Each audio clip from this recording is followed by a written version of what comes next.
Doctor Who Season 15, Episode 6, The Interstellar Song Contest, features a scene that finally reveals a fascinating character trait of Ncuti Gatwa's 15th Doctor after teasing it as far back as the first regular episode to star the show's current leading man.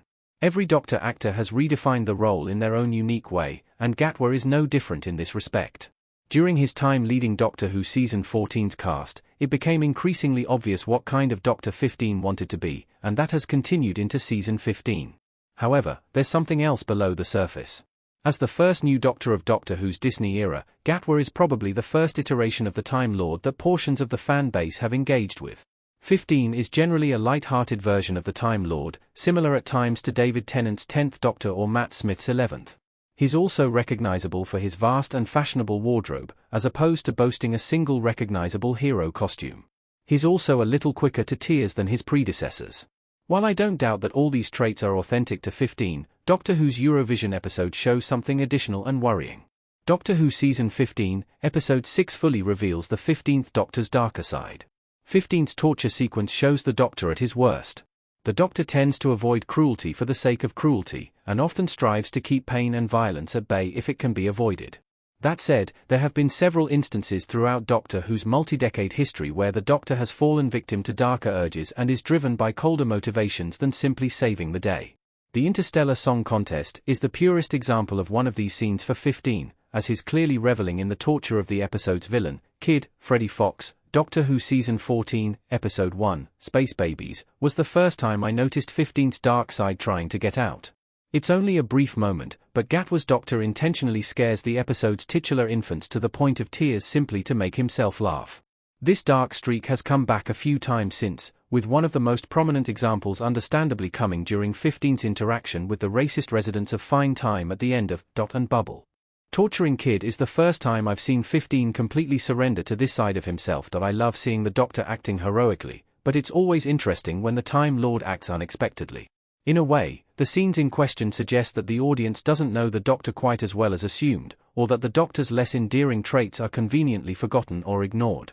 These moments shine a light on the Doctor's fallibility, as well as his blood-soaked history in the Time War and other conflicts that have taken place within Doctor Who canon. After so many teases of this trait within 15, it's rewarding to see it pay off. Doctor Who Season 15 explains why 15's dark side comes out. 15's triggers include being reminded of the Time War and the loss of Gallifrey. The Doctor looking betrayed at Omo, with his head slightly tilted as Omo looks down ashamed, his back to the camera. Doctor Who's modern era has driven home the suggestion that the Doctor needs to travel with a companion to remind him to act like the true hero that so many people believe him to be. In periods of the Doctor's life where he has been without a companion, he tends to slip into a slightly darker persona and be quicker to irrational actions and even violence.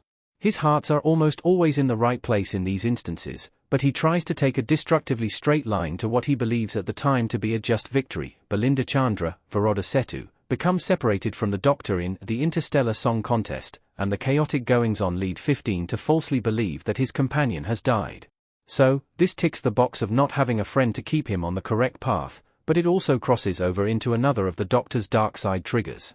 Kid's planned genocide of the 3 trillion viewers of the episode's titular contest instantly brings to mind the death of Gallifrey and all of the Doctor's people. So, paired with the fact that he's essentially flying solo for huge portions of the episode, it starts to make more sense that 15 loses so much control and tortures Kid.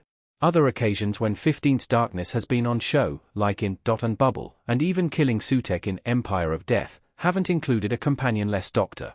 However, the scenarios in question have been when 15 is struggling to save more lives than usual. These situations seem to make his composure slip because of what happened to Gallifrey, and he strays quite far from the rails as a result. Ncuti Gatwa's 15th Doctor having a darker side makes him much more interesting. Gatwa's Doctor is now following in the footsteps of his predecessors closer than ever before. I love Ncuti Gatwa as the Doctor. I'd never seen him in anything before his casting in Doctor Who, so I was able to perceive him solely as the Doctor right from the start without previous experiences affecting my perceptions. He plays the fun and light-hearted moments incredibly well, and I think the flirtatious streak is brought to the character is an unexpectedly brilliant acting choice.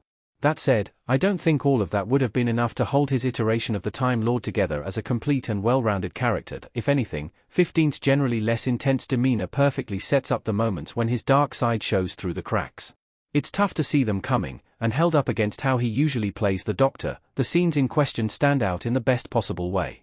Many of my favorite 15th Doctor scenes so far have been when all I can see is a thirst for vengeance in his eyes, or an aggressive frustration caused by being prevented from fulfilling what he perceives as his role in the universe as the biggest protector of life through space and time. Previous stars have one or more definitive moments that immortalize their time as the show's leading actor. Gatwa has had some good moments, especially during season 15, but I think only a few of them fit into this category. That's not a harsh criticism, as that also tends to be the case for every Doctor actor, and the scenes that endure are the ones that show the various iterations of the character losing their grip on the emotions they so often try to keep hidden away. Now, Ncuti Gatwa is starting to gather more of these memorable Doctor Who moments.